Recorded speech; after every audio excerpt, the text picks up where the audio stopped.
कल की वीडियो में आपने सुकीर्ति जी आर्य द्वारा समझा था कि हमारे जीवन में 4 प्रकार के आश्रम होते हैं। पहला ब्रह्मचर्य आश्रम, दूसरा गृहस्थ आश्रम, तीसरा वानप्रस्थ आश्रम और चौथा संन्यास आश्रम। लेकिन महर्षि मनु और ऋषि दयानंद जी के अनुसार हमारे जीवन में जो सबसे महत्वपूर्ण आश्रम होता है वह है गृहस्थ आश्रम। और गृहस्थ आश्रम के ही एक महत्वपूर्ण शख्स के किरदार को यानी उस बहू के किरदार को आपने सुकीर्ति जी आर्य द्वारा कल की वीडियो में समझ लिया था, जान लिया था। और आज की इस वीडियो में हम सास और ससुर के किरदार को समझेंगे। देखिए, किसी परिवार में बहू जो आती है वह निस्वार्थ भाव से आती है, यानी वह बहू चाहती है कि मैं जिस भी परिवार में जाऊं उस परिवार के लोगों को सुखी रखूं, संतुष्ट रखूं, यानी उस परिवार के साथ मिलकर के चलूं। वह बहू सच्ची, सरल और ईमानदार होती है। वह ईमानदारी से आकर के उस परिवार में जीना चाहती है और सभी का प्रेम पाना चाहती है। यानी वह उस घर को, जिस घर में वह बहू बन करके आई है, उस घर को वह, उस परिवार को वह स्वर्ग बनाना चाहती है और वह ऐसा करती भी है। परंतु कुछ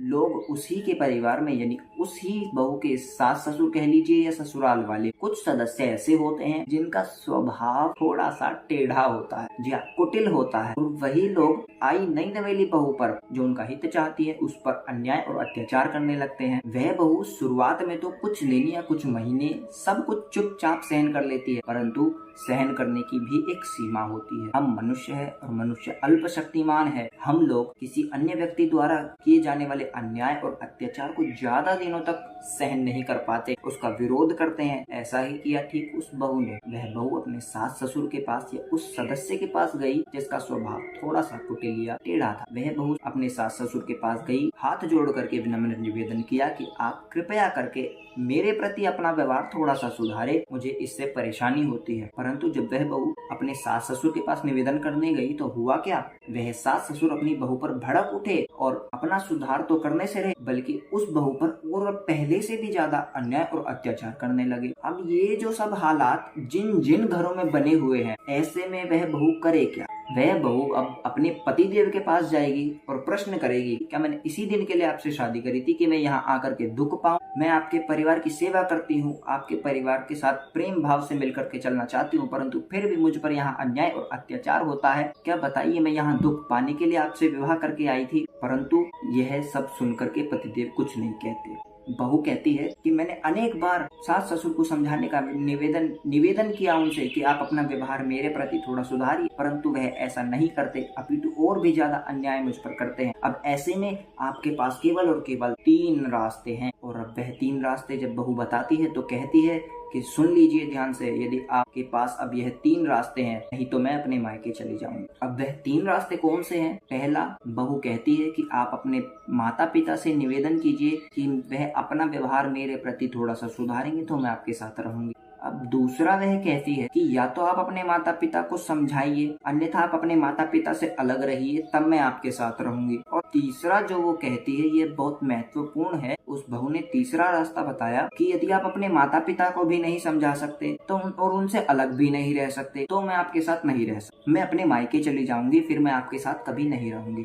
पतिदेव बेचारा करे क्या? वह तो फंस गया। माँ की तरफ से बेटा होकर के फंस गया और पत्नी की तरफ से वह पति होकर के फंस गया। अब ऐसे में पतिदेव को करना क्या चाहिए? पतिदेव को करना यह चाहिए कि वह शांत और एकांत जगह में जाए, विचार करे कि मुझे इन तीनों विकल्पों में से कौन सा विकल्प चुनना है या फिर मुझे क्या करना चाहिए कि मेरा घर टूटने से बच जाए। ऐसी स्थिति में दोष बहू का नहीं, ससुराल वालों का है, क्योंकि वह उस बहू पर अत्याचार करते हैं। ऐसी स्थिति में यदि बेटा अपने माता पिता को सुधरने का निवेदन करता है और माता पिता सुधरना नहीं चाहते तो वह बेटा अपनी पत्नी के साथ अलग रह सकता है। ऐसे में बेटा और पत्नी दोषी नहीं होते, दोषी उसके ससुराल वाले यानी सास ससुर होते हैं। और दूसरी स्थिति यह भी होती है कि जब बेटे द्वारा अपने माता पिता को समझाने का यानी उनसे सुधरने का निवेदन ही ना किया जाए और फिर वह और उस बहू पर अत्याचार होता ही रहे, लगातार अत्याचार बढ़ता जाए, तो ऐसे में वह बहू अपना घर छोड़ करके यानी ससुराल छोड़ करके मायके चली जाती है। तो ऐसे में उन सास ससुर के साथ साथ वह पति भी निर्दोषी होता है, क्योंकि वह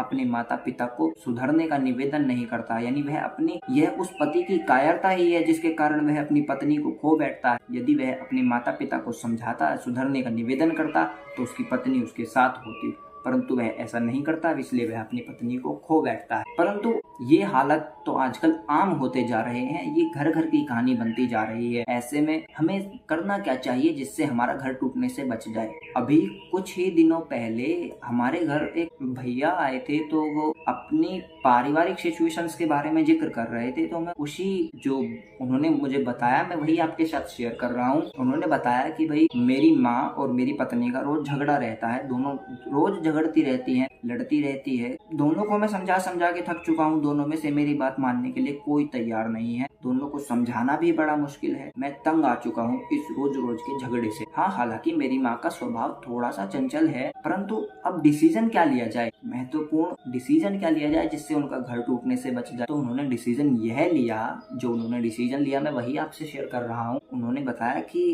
उनके घर में 2 फ्लोर है, तो पहले फ्लोर पर उन्होंने निर्णय करा कि माता पिता रहेंगे और उनकी रसोई अलग होगी। दूसरे फ्लोर पर मैं और मेरी पत्नी रहेंगे, हमारी रसोई अलग होगी। बच्चे जहाँ चाहे दोनों फ्लोर पे से कहीं भी आ जा सकते हैं, खाना पीना खा सकते हैं और उन्हें आने जाने की पूरी छूट है। ऐसे में उन्होंने बताया कि शुरुआत में हमें थोड़ी बहुत मुश्किलें हुई, हमें कठिनाइयों का सामना करना पड़ा, पर अब धीरे धीरे सब कुछ एडजस्ट होता जा रहा है, सब कुछ ठीक होता जा रहा है। मेरी माँ और मेरी पत्नी दोनों का स्वभाव अब धीरे धीरे अच्छा होता जा रहा है। कभी कभार ऐसा होता है कि मेरी पत्नी की या मेरी माँ की तबीयत खराब हो जाती है, तो ऐसे में मेरी पत्नी खाना बना करके नीचे भेज देती है और मेरे माता पिता ने उसके सास ससुर खा लेते। या फिर कभी कभार ऐसा भी होता है कि मेरी पत्नी का स्वास्थ्य खराब हो जाता है, तो मेरी माँ खाना बना करके ऊपर भेज देती है और ऐसे में हमारा घर टूटने से बच जाता है। अब प्रश्न ये है कि घर टूटता कैसे है? घर टूटने का एक ही कारण है कि जिस घर में कर्तव्य और अधिकार की लड़ाई में अधिकार जीत जाता है, समझ लीजिए वह घर टूट जाता है। उस घर को टूटने से कोई नहीं बचा सकता।